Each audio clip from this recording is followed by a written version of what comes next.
y déjame pasar la presentación y cuando quieras ya, David.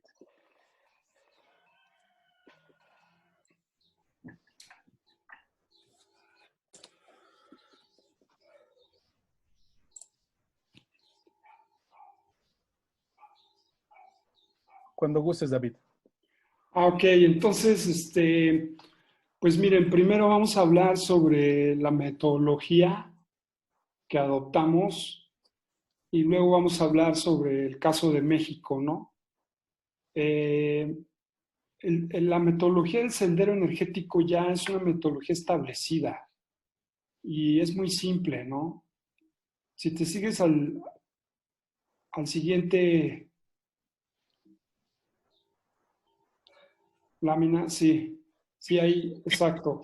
Pues empecemos, o sea, el concepto de sendero energético y desarrollo económico eh, es un concepto relativamente muy utilizado, ¿no? Es común utilizar eh, el índice de intensidad energética, pero nosotros lo que empezamos fue, empezamos a ver lo que es el concepto de desarrollo en sí, ¿no? Y cómo surge ese concepto. Y en lo que leímos y todo fue que la primera vez que se empezó a utilizar, Ya. la primera vez que se empezó a utilizar ese concepto y que se estableció en la Constitución mexicana fue en 1917, ¿no?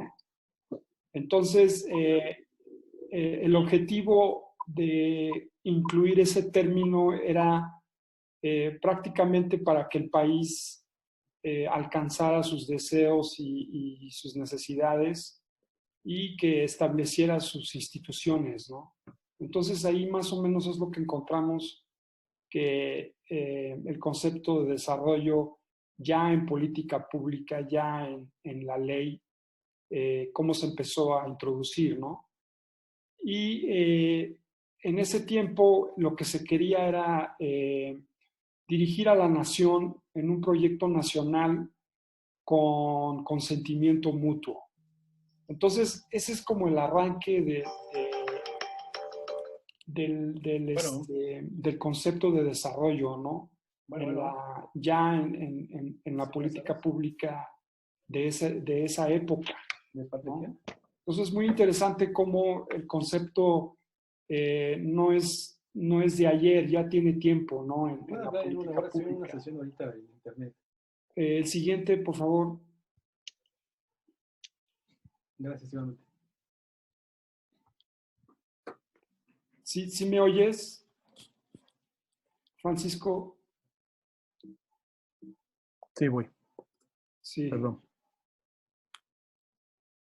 La anterior. ¿La siguiente? Por favor. Sí, es la anterior. No, la anterior. Antes, sí. Ese sí. Entonces, había dos, sí, la siguiente. Ese está bien, sí. Entonces, había dos problemas críticos que se tenían que resolver, ¿no? Que era encontrar los mecanismos para distribuir recursos que eran necesarios para el desarrollo de la infraestructura y para el mejoramiento regional, para mejorar la vida de la población de las clases bajas, ¿no? Y para impulsar el desarrollo regional. Entonces, esos eran los dos problemas críticos que preocupaban en ese entonces, que preocupaban a la clase política de México, ¿no? El siguiente, por favor. Y más adelante, ya en 1930, empezó el periodo del que todos pensamos que fue muy acertado, ¿no? Porque tuvimos el periodo de sustitución de importaciones de 1930 a 1982, más o menos, y su objetivo era reducir las importaciones de manufacturas y la promoción de la producción a nivel endógeno o a nivel interno dentro de la nación, ¿no? Entonces, hubo 3 fases dentro de sustitución de importaciones. Era aumentar la manufactura de bienes ligeros, la producción de bienes durables, la producción de bienes intermedios de consumo y de industria pesada, ¿no? Y también se pensó en los mecanismos, ¿no? En ese periodo para proteger a las nuevas industrias, ¿no? Algo que pues casi todas las grandes potencias han utilizado. O sea, México no es el único en utilizar aranceles para proteger a sus industrias nacientes, ¿no? Estados Unidos tuvo aranceles, Alemania, las grandes potencias han tenido aranceles. Entonces México simplemente ha seguido lo que otros países han hecho, ¿no? Lo que pasa que esa parte de la historia de comercio internacional nunca la enfatiza, ¿no? Entonces México en ese periodo adoptó lo que es la sustitución de importaciones, ¿no? Como muchas partes de Latinoamérica. Y el objetivo era activar el mercado nacional e incrementar las exportaciones y aumentar la inversión industrial a nivel doméstico. Y la estrategia está basada en tener un gasto público, pero con sesgo. O sea, un gasto público que favoreciera a la nación. Y a su vez se podía financiar, ¿no? En esa época. Sí, el siguiente, por favor. Aquí tenemos un modesto diagrama sobre los periodos presidenciales y algunos eventos de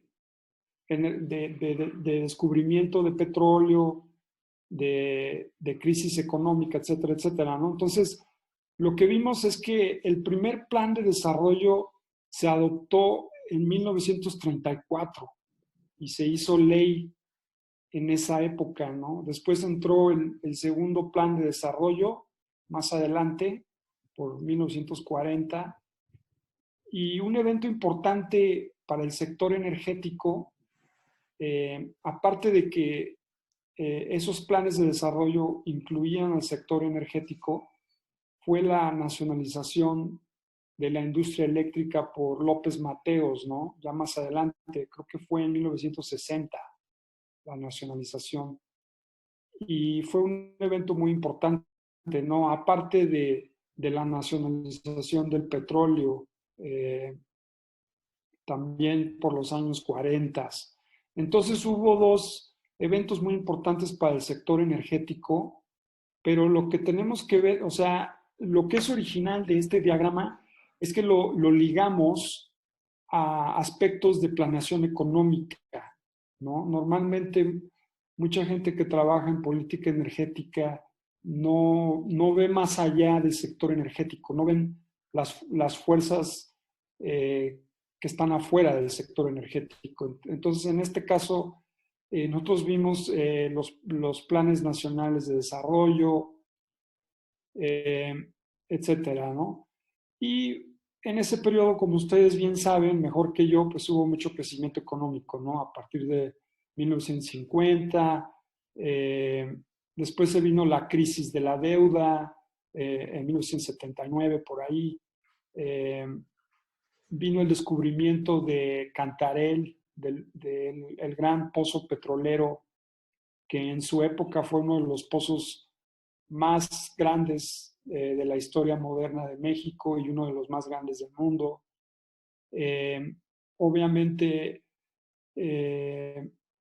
la maldición de los recursos naturales te diría que a México se le permitió endeudarse precisamente porque los los grandes bancos, la banca internacional se dio cuenta, se percató de que en México había petróleo y empezaron a prestarle muchísimo dinero a México y esa fue la maldición porque mucho de ese dinero ha desaparecido, ¿no?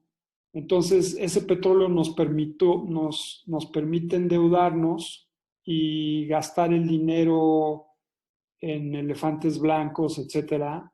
Pero bueno, parte de esa renta petrolera se fue a infraestructura pública. No toda esa renta petrolera se perdió, ¿no? Sin embargo, los precios del petróleo en los 80s cayeron muchísimo y México no pudo sostener, perdió la capacidad de pago de su deuda y ahí tuvo que tuvo que renegociar con el Fondo Monetario Internacional. O sea, ¿por qué saco estos temas? Porque estos temas van muy ligados al poder energético de México. Incluso en esa época de los 80s, México adquiere mucho más influencia a nivel diplomático por el simple hecho de que tenía petróleo. Imagínense, compañeros, o sea, Estados Unidos y Europa empezaron a tomar a México en serio porque ya tenía influencia en los mercados petroleros. Y ese poder energético te daba importancia a nivel diplomático, algo que hoy en día no parece que lo tengamos, sinceramente. Esos fueron los 80s. Como ustedes bien saben, vino la crisis de los tesobonos, donde México se le rescató con 50,000 millones de dólares. Sin embargo, algo que la historia económica nunca les cuenta es que México tuvo que comprometer a las ganancias de Pemex en un bufete de abogados en Manhattan. O sea, Zedillo no respetó la ley, no respetó la Constitución, porque la Constitución está muy clara. La Constitución no permite que tú vayas fuera del país a negociar en nombre de Pemex. Pemex es una empresa paraestatal. Sin embargo, para salvar al país en esa época y para endeudarnos, tuvimos que comprometer las ganancias de Pemex, ¿no? Y en realidad, mucho de esos créditos que nos dieron supuestamente para rescatarnos era para los fondos de inversión, para rescatar a los fondos de inversión que habían perdido dinero. Entonces no era realmente para rescatar solamente la economía nacional. Más adelante tuvimos, el PRI pierde su hegemonía en México por primera vez en la historia y tuvimos a Vicente Fox y luego ustedes ya saben la historia después de eso. Tuvimos a Calderón que desperdició mucho de la renta petrolera que entró a México. Estábamos hablando de un precio del petróleo de $80 por barril comparado a $26 por barril ahora. Entonces, se calcula que en los últimos 20 años a México fácilmente le han entrado unos 500,000, 600,000 millones de dólares en renta petrolera, compañeros. Estamos hablando de muchísimo dinero, ¿no? Y finalmente, pues acabamos con el candidato de Morena que gana el poder en 2018, ¿no? Entonces, sigamos a la siguiente.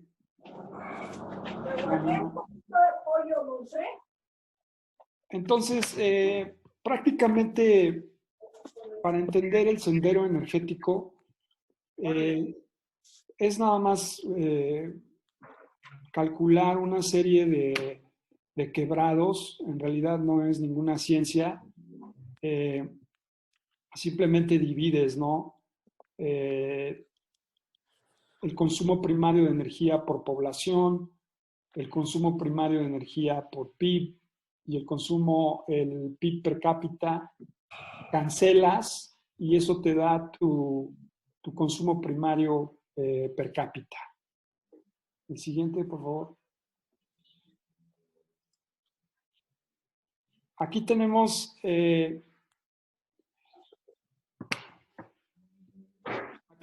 un diagrama de las causas que tratamos de identificar, ¿no? En este artículo, las causas. Ahora sí que hicimos lo que en Estados Unidos se llama el PESTEL, ¿no? O sea, cuáles son las causas políticas, cuáles son las causas económicas, sociales y tecnológicas que nos han llevado a X nivel de sendero energético, ¿ok? Entonces recordemos que el sendero energético es el consumo primario de energía per cápita dividido por el Producto Interno Bruto. Es simplemente un índice de intensidad, ¿no? Y luego lo que tratamos de ver es qué efectos, cómo se manifiestan los efectos del sendero energético y identificamos a 9 comportamientos a nivel cuantitativo, ¿no? de tales efectos. La siguiente lámina, por favor. Entonces, si tú estudias el desempeño, el cambio a través del tiempo de intensidad energética como función del PIB per cápita, vas a encontrar este patrón. Y este patrón lo puedes encontrar en cualquier país, no solo en México, lo vas a encontrar en Alemania, lo vas a encontrar en China, etcétera, etcétera, ¿no? Y este te puede ayudar para entender el proceso de desarrollo, ¿no? Entonces, en la época de sustitución de importaciones, pues era una industria, era una época muy dominada por la alta inversión en infraestructura pública, alta inversión en industria pesada, muchísima inversión en puentes, en infraestructura de transporte, en fábricas, hospitales. Ya perdí la... Perdón, es que tuve que silenciar algunos micrófonos. Ah, ok, sí, sí. Ya, perdón. Sí, entonces ustedes van a encontrar este mismo patrón de intensidad energética en la historia económica de Estados Unidos, ¿sí? Es muy común encontrar este patrón. Al comienzo tú tienes muchísima intensidad energética. ¿Y qué significa que tengas mucha intensidad energética? Significa que necesitas muchísimas unidades de energía primaria para producir una unidad de Producto Interno Bruto. ¿Ok? Tan simple como eso. Y obviamente, entre más baje la intensidad energética, pues más, le está sacando más jugo a ese consumo energético, ¿no? Obviamente, después nos movimos a una especie de transición,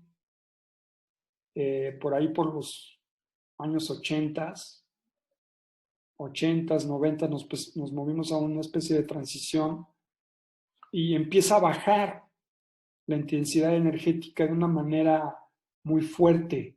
¿Por qué? Porque emergen el sector de servicios. O sea, la economía mexicana se empieza a volver más liviana, en otras palabras, ¿no?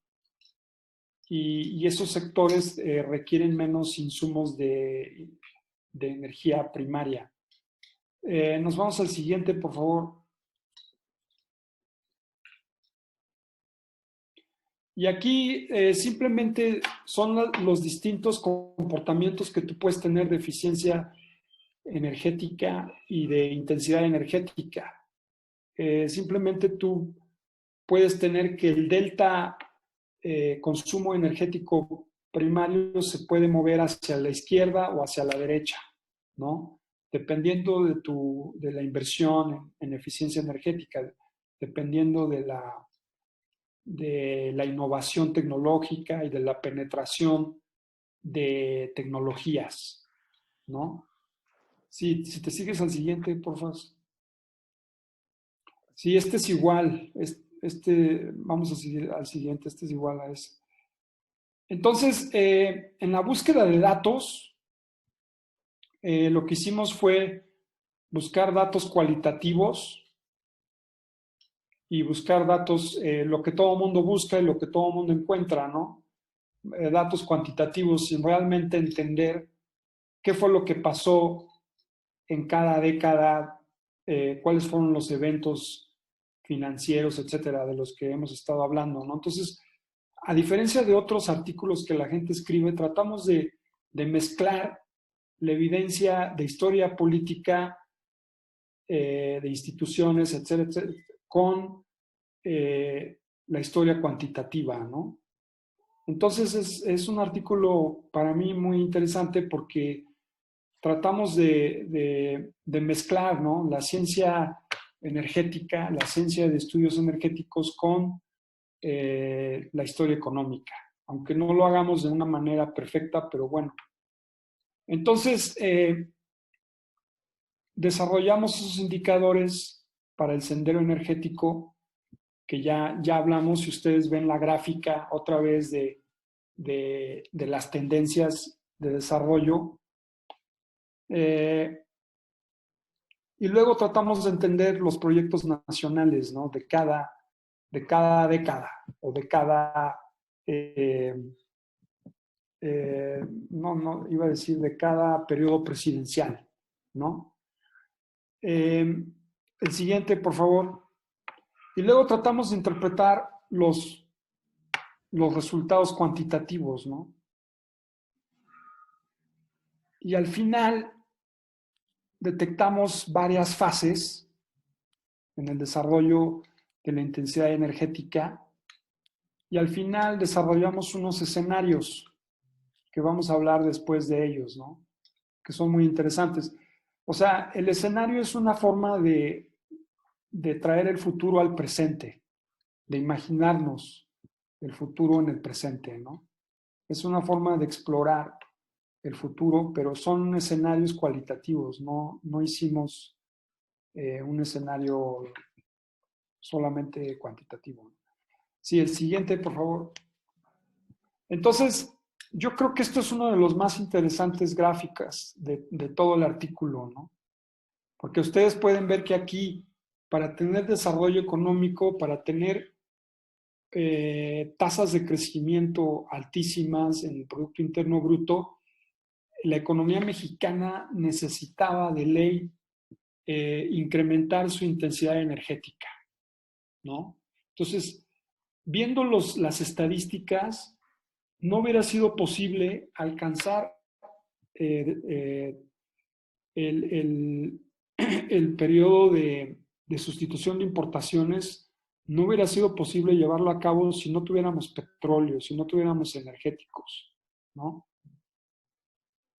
Aunque el petróleo se descubre en los 70s, de todas maneras, el país ya tenía una industria eléctrica y una industria petrolera, ¿no?, que potenciaba a la nación.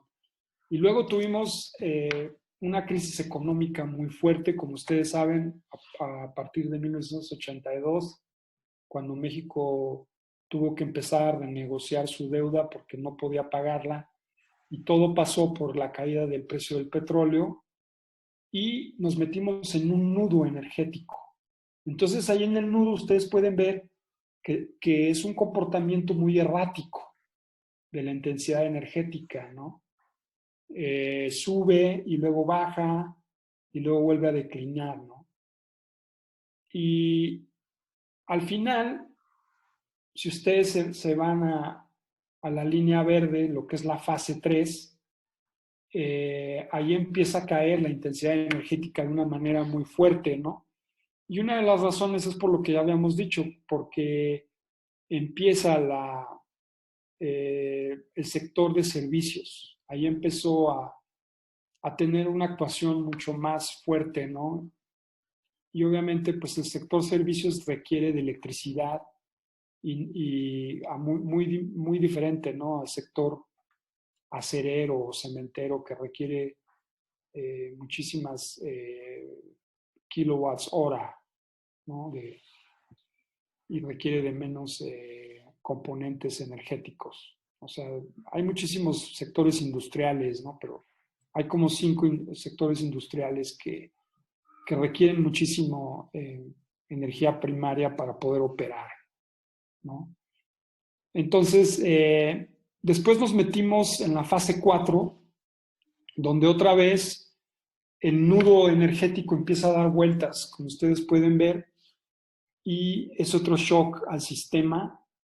En esos dos nudos, algo en común que podemos ver es que hubo recesión económica en México,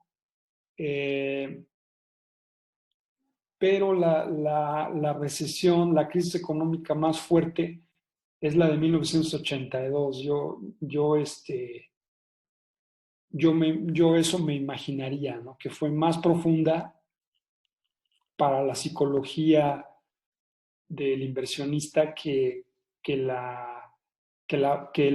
nudo energético que identificamos en la fase 4, ¿no? Y después, compañeros, pues entramos a la fase 5, ¿no? Y ahí es donde Adrián y yo estamos con la tesis de que puede ser que volvamos a entrar a un tercer nudo energético, donde la intensidad energética se vuelve a elevar. Sí, la siguiente, por favor, Francisco.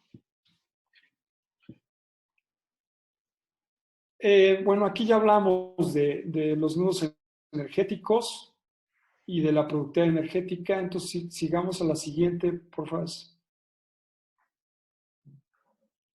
Sí, entonces aquí, por ejemplo, el primer nudo que identificamos lo podemos visualizar que era parte de la transición, ¿no? Era una parte de un shock económico donde el sistema de sustitución de importaciones entra en crisis o lo pusieron en crisis adrede, fue deliberado posiblemente. Hubo las primeras reformas de primera generación en esos años con Miguel de la Madrid. Entramos al GATT.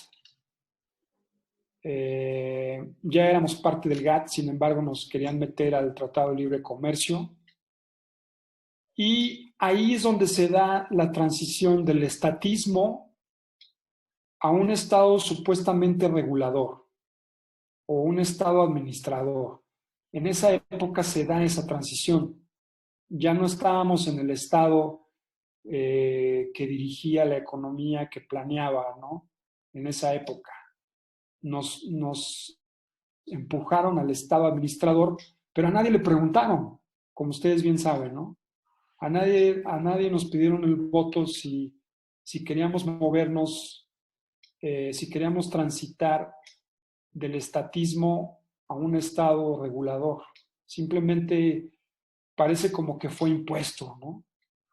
Y México se fue vulnerando, el país se fue vulnerando porque se empezó a comprometer con organismos internacionales y después en los 90 pues, se comprometió con el TLC, ¿no? Y acuérdense que todo eso pasó bajo las órdenes de un solo partido, ¿no? Sí, para la siguiente, por favor. ¿Está? Entonces, el cambio de gobiernos aleatorias del sendero energético, el cambio en el modelo de desarrollo y la llegada de un partido político nuevo. Por lo tanto, podríamos decir que vamos a encontrar turbulencia de aquí en adelante, ¿no? O sea, estudiar la posibilidad de que emerja un tercer nudo, podemos entender 3 posibles escenarios a negativo, compañeros. Entonces, si nos seguimos a la siguiente post, Francisco. Entonces, aquí lo que yo les puse fue una nota de Pierre Wack. Pierre Wack es muy interesante porque Pierre Wack en los 60s trabajaba para la unidad de planeación de Royal Shell. Y Royal Shell es una compañía holandesa británica de las más poderosas del mundo. Adivinen qué. En los años 60 Pierre Wack hacía econometría, hacía modelos econométricos muy rudimentarios para entender el mercado petrolero, pero abandona los estudios econométricos y se pone a estudiar escenarios cualitativos para entender el sector petrolero, ¿no? Y entonces él escribe esta nota, que la bajé, el otro día la bajé de Harvard Business Review. Entonces se las voy a traducir en español. Las predicciones no siempre están mal. Más comúnmente que no, ellas pueden ser razonablemente exactas. Pero eso es lo que hace a las predicciones. En este caso, él se refiere a las predicciones de modelos econométricos. Eso es lo que hace a las predicciones más peligrosas. Ellas están construidas sobre el supuesto de que el mañana va a ser como hoy, ¿no? Y esas predicciones sirven a veces porque el mundo casi nunca cambia. Sin embargo, tarde o temprano, las predicciones fallan. ¿Cuándo son más necesitadas? ¿No? Es cuando fallan. Y para anticipar cambios de paradigma en el medio ambiente de negocios, es que no puedo ver lo que dice más allá de esto.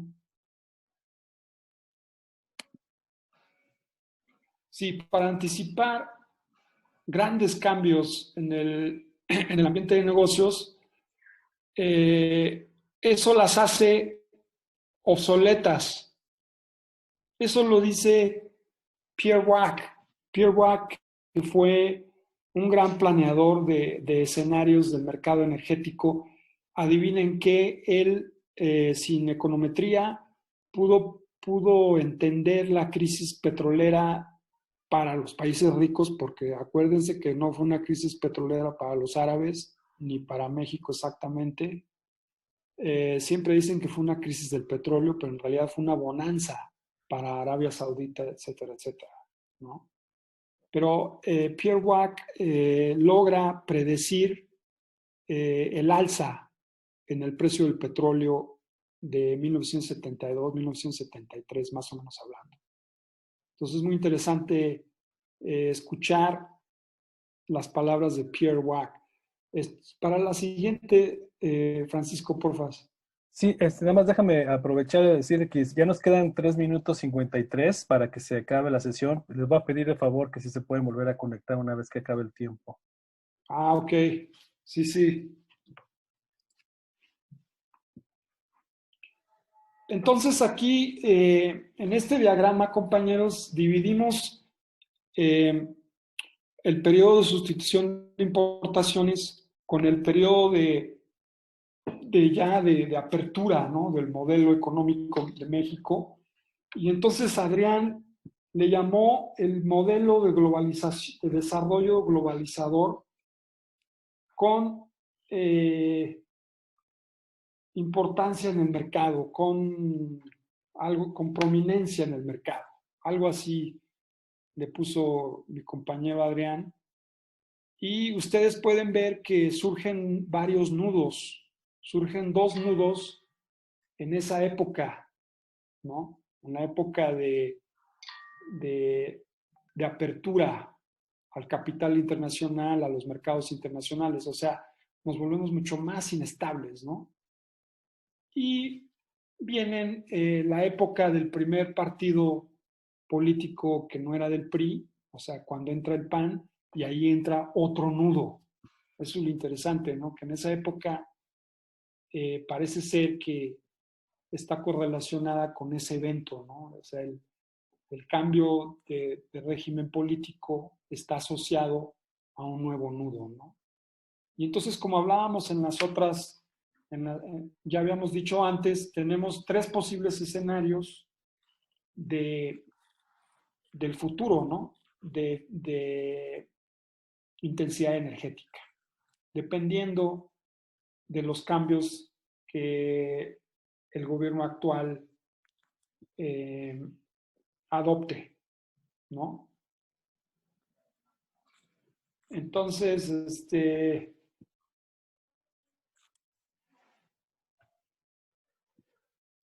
¿podemos seguir, Francisco? Yo creo que ya se va a cortar, yo creo que nos volvemos a conectar Ah, ahorita. bueno, entonces volvemos a entrar ahora. Sí, sí, Sí, sí. entonces, Lo dejamos sí, aquí y volvemos a entrar, ¿no? Porque ya se va a cortar sí, ahorita. sí, ok. Ok. Disculpen. Volvamos a 40. A ver, espérate. A ver, es menos de un minuto. Es que aquí tengo. No, ya se va a cortar, creo. Es que no, está medio raro esto. No se ha cortado y dice que aquí menos de un minuto. A ver, actualizar. Permítame tantito.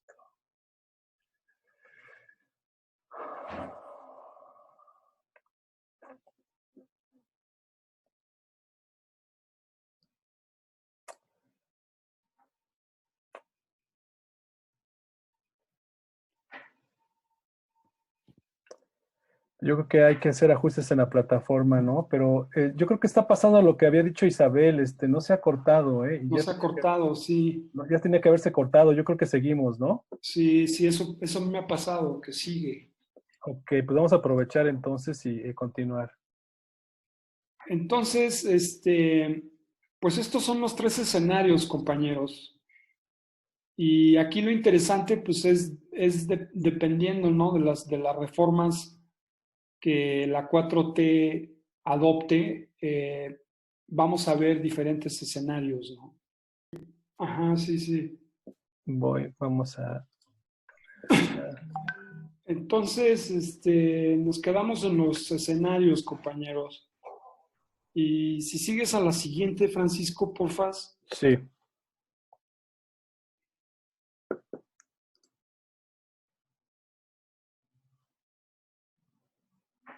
Sí, entonces, en conclusión, el método de sendero energético nos permite identificar periodos de alto crecimiento y periodos de alta intensidad energética, ¿no?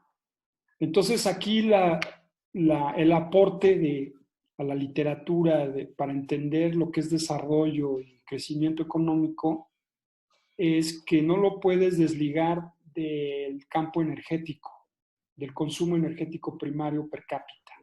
Esa es la primera lección, compañeros. El segundo es que después hubo los nudos, identificamos a 2 nudos del sendero energético, en el que también está relacionado más o menos con periodos de crecimiento económico lento, ¿no? Sin embargo, esos son periodos también de muy alta productividad energética. ¿Qué significa productividad energética? Menos insumos de consumo de energía primaria por el Producto Interno Bruto, ¿no? Entonces es una caída en el índice de intensidad energética. Sin embargo, pues eso puede ser exógeno al modelo político, al régimen político o al partido político que esté en el poder, ¿no? Porque hay obviamente variables tecnológicas que explican esa productividad energética y eso no tenga posiblemente, eso de todas maneras hubiera pasado, hubiese quien hubiese estado en el poder. Eso es lo interesante de esto, ¿no?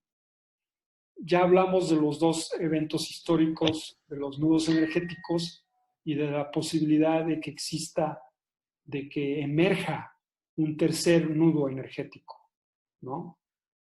Entonces, esta metodología se puede seguir implementando en el contexto de otros países, en otros países petroleros o países no petroleros, ¿no? Y ofrecemos un sistema analítico para mejorar la teoría sobre la relación entre energía y desarrollo, ¿no? No puedes tener desarrollo sin consumo energético. Por eso el hombre empezó a comer más carne después de que descubrió la leña. Después, el día que descubrieron el hombre cavernícola, es muy interesante, ¿no? Estudiar esa época cavernícola, la historia energética, porque te das cuenta que ahí empieza el desarrollo. Porque si tú puedes quemar leña, puedes comer carne cocida.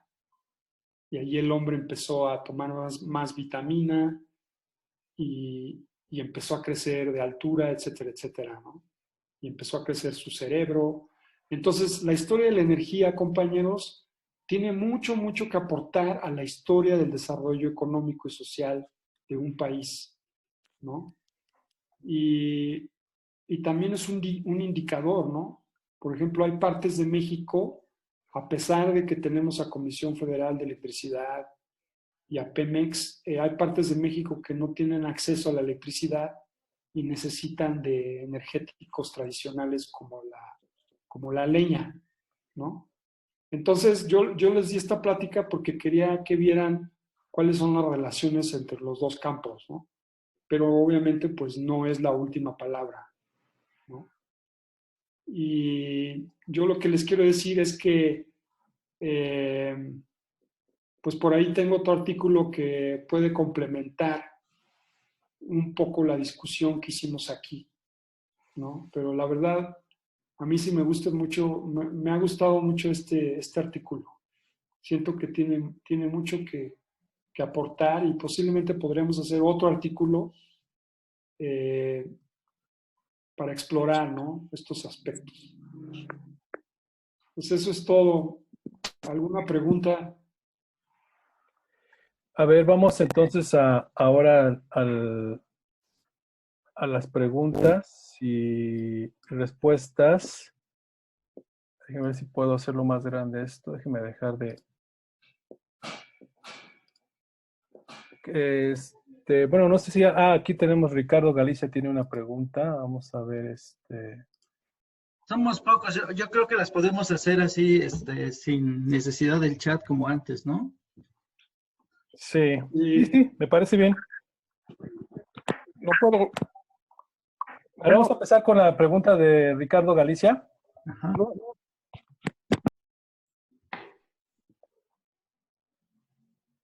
Ricardo, tu micrófono, ¿verdad? A ver, ok, a ver. No sé por qué me está fallando lo del audio ahí. Ahí está ya. Ricardo.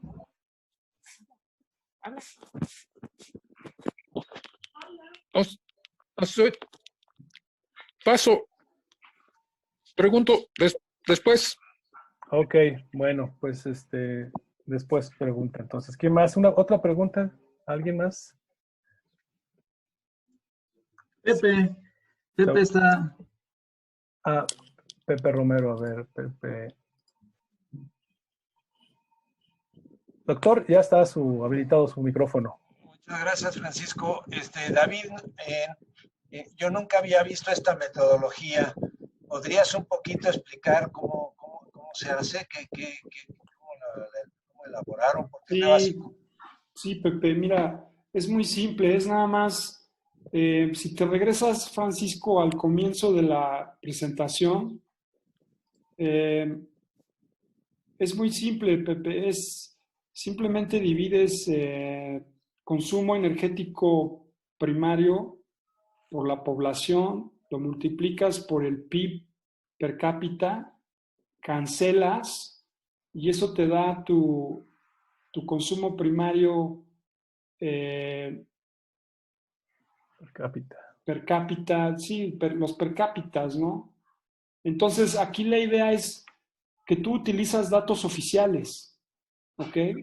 Por año de cada década, etcétera, y utilizamos los datos del Banco Mundial, etcétera, ¿no? Y lo dividimos por la población y tú vas sacando esas tendencias, ¿no? De intensidad energética. Entonces, es un método que el Consejo Mundial de Energía lo utiliza la Agencia Internacional de Energía. Incluso hay estudios oficiales de OLADE, que es la Organización Latinoamericana de Energía, que está en Ecuador. O sea, es un método muy, muy común. ¿Qué es eso? ¿Qué quiere decir eso? Perdón, ¿eh? Las isoclinas. Las isoclinas son las líneas, ¿ves esas líneas que van cambiando? Van variando. Si tú te vas, no, esas, bueno, sí, aquí están. Esas van variando, ¿no? Y dependiendo del valor del PIB, ¿no? Porque a través del tiempo, pues el PIB va cambiando y a través del tiempo la intensidad energética va cambiando, ¿no? Pero a nivel teórico, pues tú puedes tener muchísimo crecimiento económico per cápita y una caída en la intensidad energética, que sería el caso de naciones que son muy eficientes, ¿no? Y países como China o México, que son países con grandes sectores industriales, pues la tienen más difícil, ¿no? Salirse de la transición y entrar a la época de productividad energética. O sea, México ya está saliendo de la transición. México ya está en la era de la productividad energética. Y lo mismo China, pero apenas están entrando. O sea, no están tan avanzados como Corea, como Japón, como Singapur, ¿no? Porque ellos tienen un sistema económico que depende mucho más del sector, ahora sí que de la economía liviana, ¿no? La economía de comercios, el sector comercial, el sector de servicios, que utiliza más electricidad. Eso es más o menos la idea. Pero este fenómeno lo vas a encontrar en todas las grandes economías del mundo. El chiste es encontrar en dónde tú estás, ¿no? En qué parte de la curva estás. Esa es la idea. Pero, o sea, en otras palabras, si quisiéramos nosotros tener un sector industrial mucho más tradicional, tendríamos que volver a esa época donde la intensidad energética crece exponencialmente. Sí. ¿Alguna otra pregunta? Otra pregunta, compañeros. Sí, yo tengo una pregunta. Ok, Moni. Sí, ya puse mi cámara. Hola David, bueno, pues está Hola Mónica, ¿cómo estás? muy bien, aquí escuchándote un rato. Oye, está interesante tu trabajo. No sé si nos podrías explicar un poquito más. Al final dijiste, bueno, hicieron algunas proyecciones de 3 escenarios, si es que entendí bien. Sí. O sea, ¿qué factores son los que hace que cambie, pues, justamente la trayectoria de cada uno de esos escenarios, ¿no? No sé si lo explicaste y no lo alcancé a entender, o si nos podrías contar un poco más, o sea, ¿qué características son las que haya esta variación entre esos escenarios? Sí, esa es buena pregunta. La verdad es que lo que estaba más o menos, lo que recuerdo de, por ejemplo, el escenario número 2, si puedes poner la gráfica, Francisco, Sí. por favor, El de escenario. los escenarios. ¿Está? No, es otra, es la que va más abajo, más abajo. Esa, sí. Sí, o sea, hace cuenta que si más o menos lo que estábamos, Adrián y yo estábamos especulando que el escenario número 2 podría ocurrir si Dos Bocas y si se descubre más petróleo, si Dos Bocas, si la refinería que están construyendo triunfa, y si descubrimos más petróleo, el escenario número 2 puede ser que ocurra, ¿no? Sí. Entonces, ahí verías una intensidad energética más alta en el país, ¿no? Sí. Y o sea, aquí el truco es que tengas intensidad, pero pues que tengas crecimiento económico, ¿no? Y luego, eso lo puedes ver no sé si te mandaron el artículo, Mónica. Creo que no, pero creo que lo iba a buscar, pero no lo he hecho. El artículo lo mandé en el chat. Entonces ahí está Ya, explicado. tal vez paso a verlo. Sí, ahí se explica más a detalle el escenario 3. Ok. Y lo que te puedo decir es que ahorita parece que, ahorita ya definitivamente estamos en un nodo energético. Definitivamente. Entonces, lo que dice el nudo es que va a haber un incremento en la intensidad energética, porque no va a haber tanta inversión en el sector industrial para tecnología de punta. Entonces, en teoría, si tú no tienes esa inversión en tecnología, vas a consumir más energético del que deberías. O sea, no vas a reemplazar tu capital, no lo vas a renovar, ¿no? Y eso le va a pasar, pues, también a la economía global, ¿no? Ok. Gracias. Ok, creo que ahora tiene una pregunta esta Isabel. Hola, Sí. hola, Hola, Isabel, ¿cómo estás? hola, buenas tardes. ¿Cómo Bien, está tu bien, hijo? gracias. Bien interesante el texto. Sí, sí. Mi hija, bien, ya creciendo, ya caminando. Ah, Nada pues más qué que ahorita bien, estoy aprovechando que el abuelo, en su buena voluntad, anda cuidándola. qué bien. Por eso ando aquí. Sí, sí. Híjole, bien interesante. Tendría dos preguntas. Digamos, sí, evidentemente hay varios cálculos y las estimaciones, pues es que la intensidad energética cae, ¿no? En México igual pasa lo mismo por ya los factores que tú mencionas. Pero a mí me hace pensar un poco, algunos textos de la Agencia Internacional de Energía de hace como 2 años hablaban de que ahora el problema era el sector automotriz, ¿no? Que así con esta idea de relación entre energía y PIB, pues son las economías en desarrollo las más pobladas, las que demandan mayor la matrícula de autos y entonces esto dispara el consumo de los justos sectores en donde la transición energética es compleja, ¿no? Es decir, a pesar de la entrada de los autos eléctricos, sigue siendo ahí un problema en términos de transición energética y entonces esto, bueno, no necesariamente autos, pero también esta idea del sector aéreo y pasa el sector transporte, en donde justamente no puedes incrementar o no puede el consumo de energía por unidad, en este caso del producto. Entonces, no sé cómo se podría entender digamos, Es esta que, problemática del sector transporte.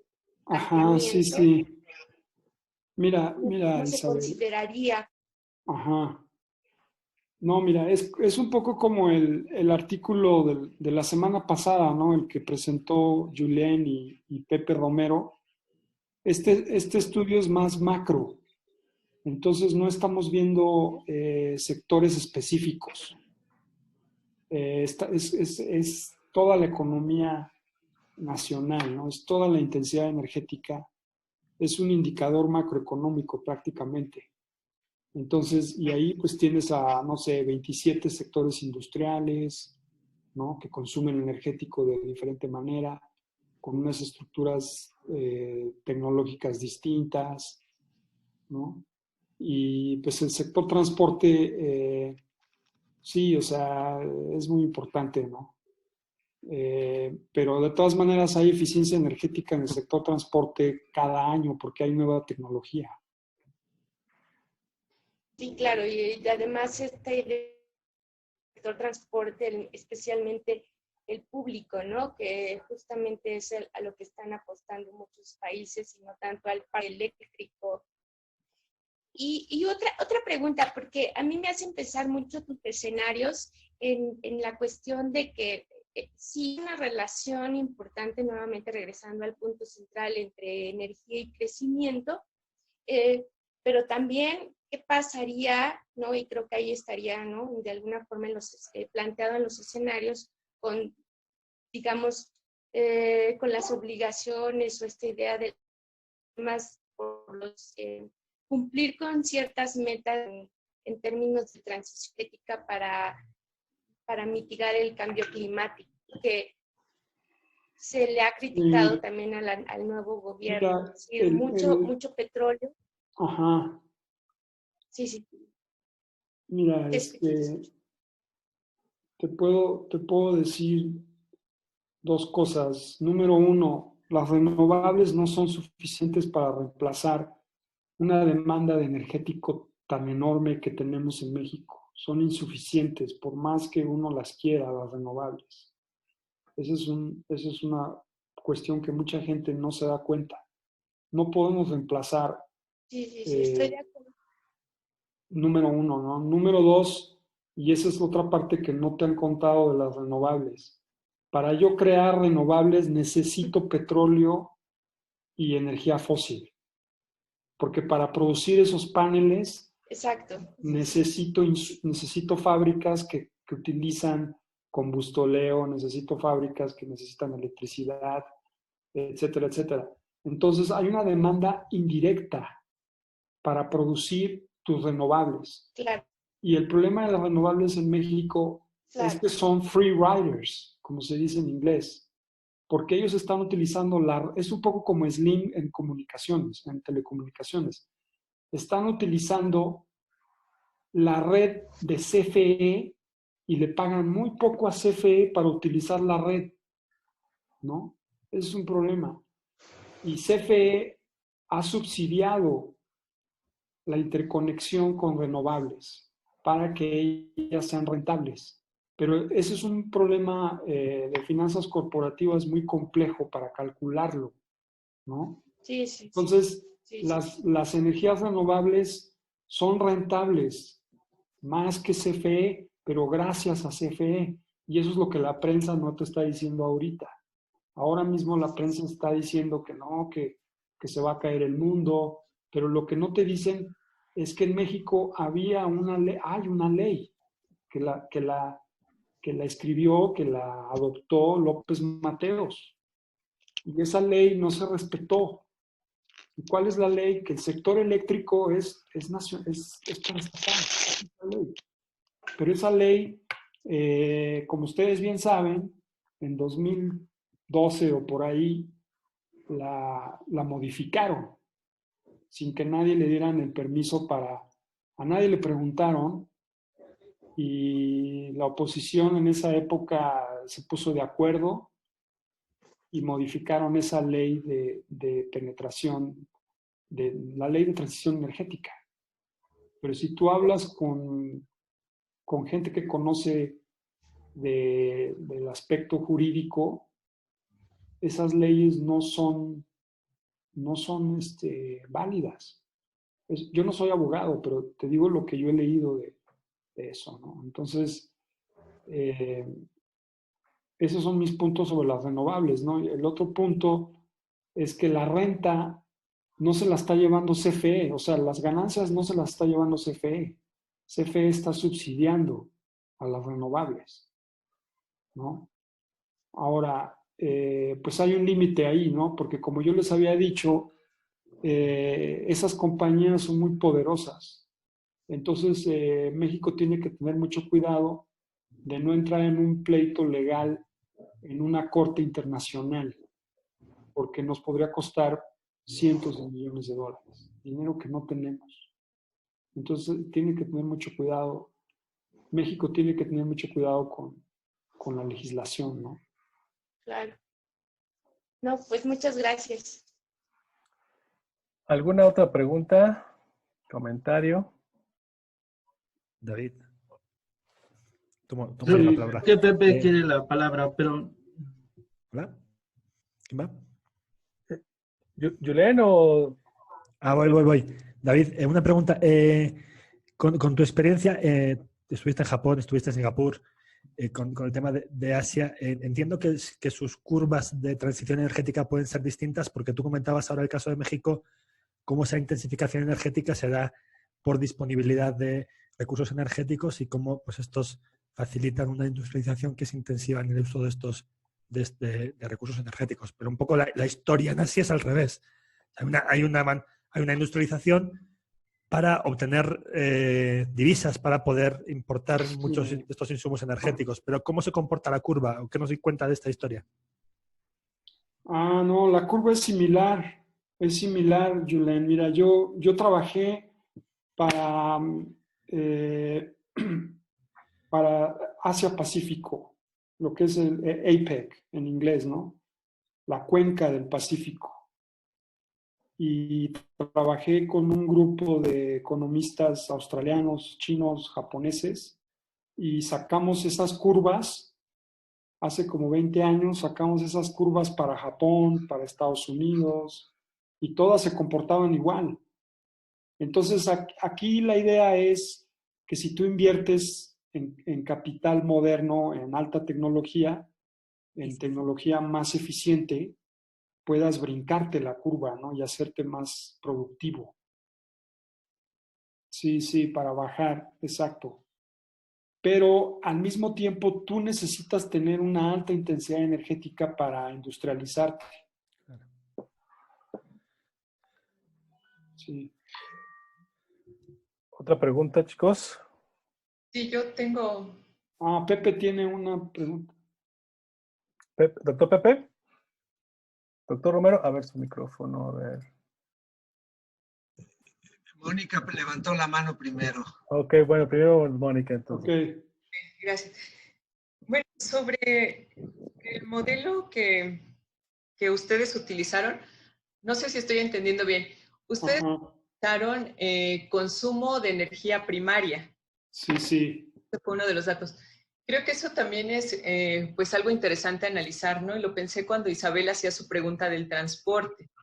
Porque, por ejemplo, pues el transporte utiliza gasolina, que no es energía primaria.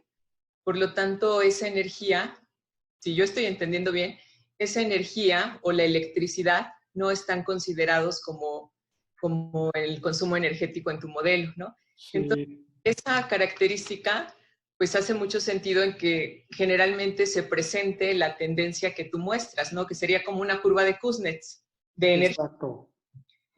Sin embargo, si consideramos el consumo energético final, podría ser diferente, ¿no? Yo sé que en el sistema de información energético mexicano está la intensidad energética considerando la energía final y pues no ha tenido un cambio muy grande, ¿no? Okay. Un poco más estable, no hay como esa caída que tú observas. Pero seguramente ahí tiene un papel muy importante que se importa, pues, energía, ¿no? Entonces allí a lo mejor sea otro aspecto interesante analizar, pues, qué papel tiene esa energía importada, creo. Sí, sí, tienes razón. O sea, aquí, obviamente, pues, energía primaria, pues, es petróleo crudo, ¿no? No refinado. Entonces sí hay una diferencia, pero aún así, pues, todo ese petróleo crudo que va a producir gasolina, pues se va a reflejar, ¿no? Todo ese consumo de petróleo crudo se refleja. Entonces, de alguna manera indirecta, te refleja la situación nacional, pero tienes razón que si lo vieras desde el punto de vista del uso final, sería distinto el comportamiento, pero la metodología siempre utiliza energía primaria. Sí. Doctor Romero, otra pregunta.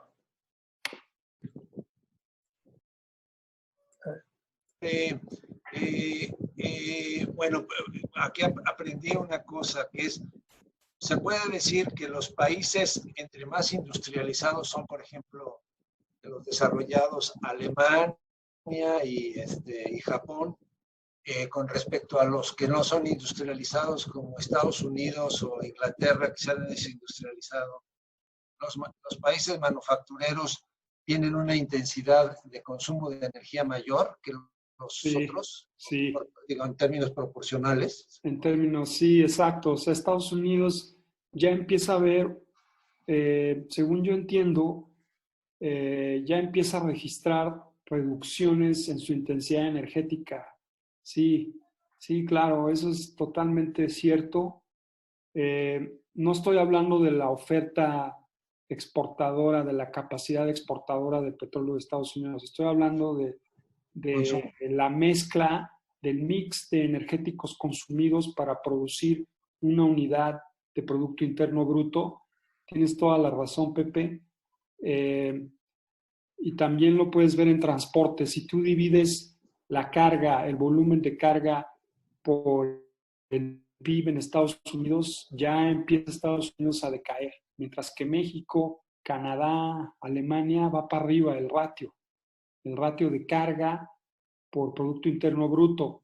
Y también eso impacta en el mix de consumo primario de energético. O sea, va ligado. O sea, no puedes desligar esos factores externos al sector energético, ¿no? Para entender el sector energético necesitas entender qué le pasa a la intensidad energética de exportaciones, que ese es otro aspecto muy interesante de México, que yo no he estudiado, porque conozco a México muy poco, Pepe. Llevo 5 años en México, entonces, pero quiero entender ese aspecto, porque me han dicho, un amigo me dijo que si no exportáramos tanto, no desperdiciaríamos tanta agua ni tanto petróleo para exportar. Es que en México exportan de todo, man. Es impresionante, ¿no? Pero lo que he visto es eso, de que nos está chupando mucho energético y mucha agua. Aparte de que no nos está dejando ganancias. O sea, entonces el problema es más grave. El problema de la participación de las multinacionales en la industria mexicana, yo creo que no está bien estudiado desde este punto de vista, ¿no? Desde el punto de vista de que tenemos que aportar nosotros recursos naturales, que ya no son renovables. O sea, bueno, el agua pues puede venir y puede volver, ¿no? Con cambio climático. O sea, va a haber sequía, pero también va a haber agua, también va a haber tormentas. Pero el petróleo ya no vuelve.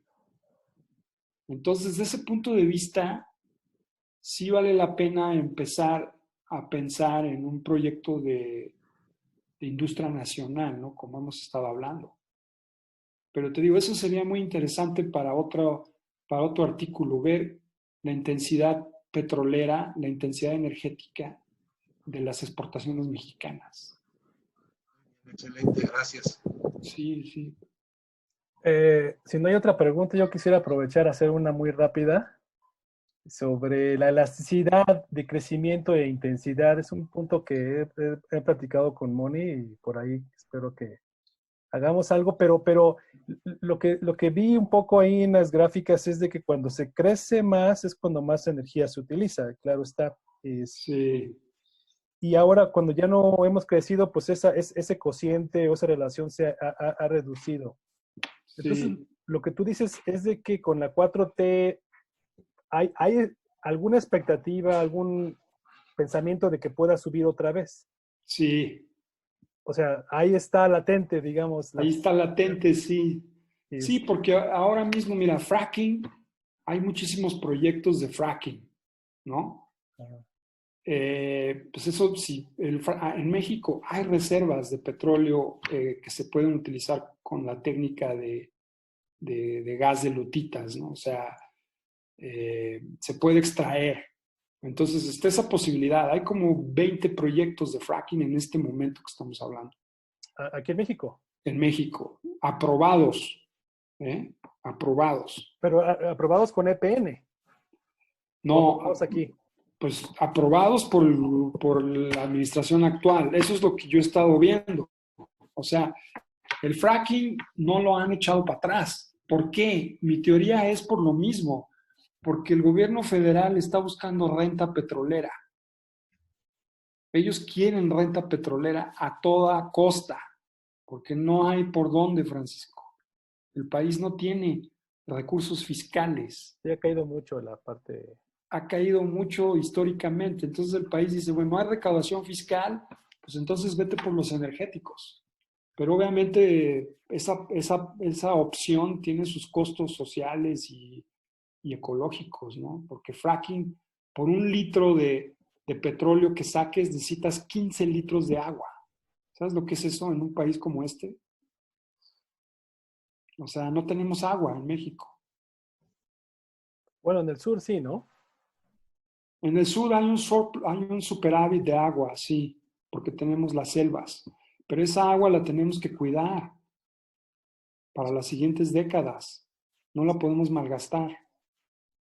Entonces, bueno, ya regreso un poco a mi pregunta. Entonces, esta relación de crecimiento e intensidad energética ha caído.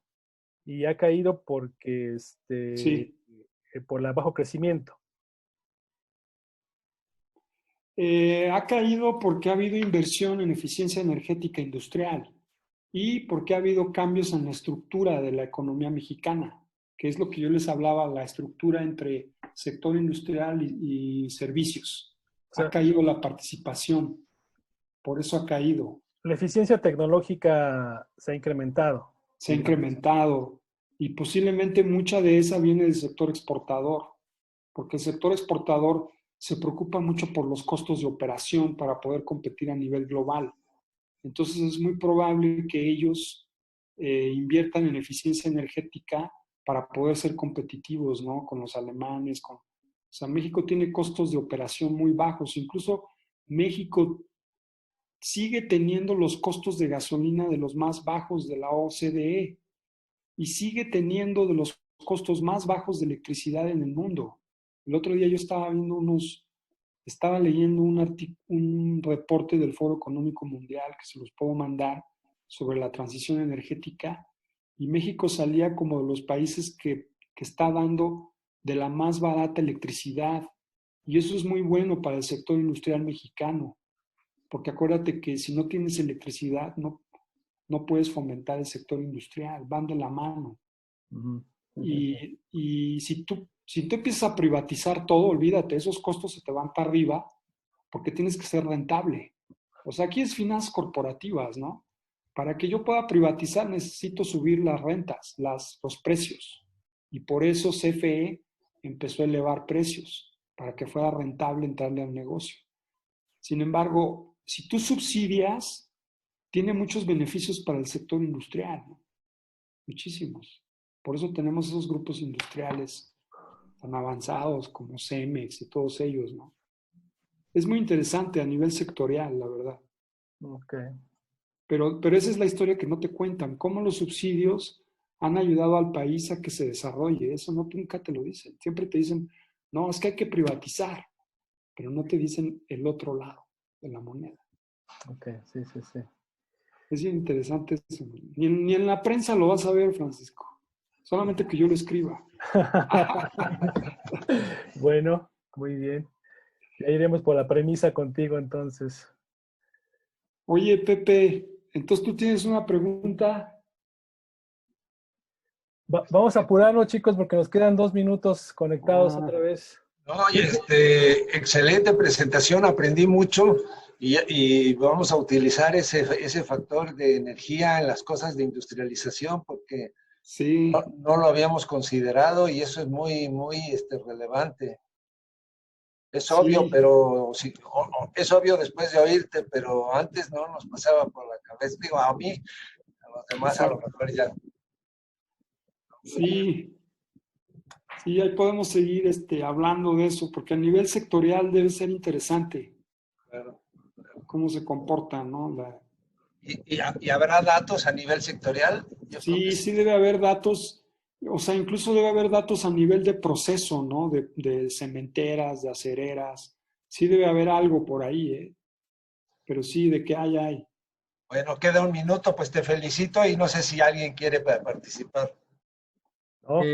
No, yo creo que quieren entrar de nuevo. Bueno, los que estamos organizando el seminario deberíamos de quedarnos un ratito por la parte de a ver cómo le hacemos para la siguiente sesión, ¿no? A ver quién está interesado y arreglar Sí, esa sí, parte. sí. Los del chat están bienvenidos todos, ¿verdad? Sí, sí, claro, todos. Todo, Yo la ¿no? verdad me despido porque ya es demasiado abuso con el abuelo, ¿no? Ah, Sí, exacto.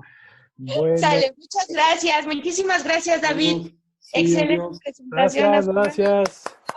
Gracias. Felicidades, David. Gracias. Sí, Gracias. Gracias, Lulu. Nos vemos, Paco. Nos vemos, Lulu, cuídate. Despina, Hasta luego. ojalá y Estamos nos en podamos contacto, conectar bye. pronto. Bye, bye. Bye bye, Moni, cuídate.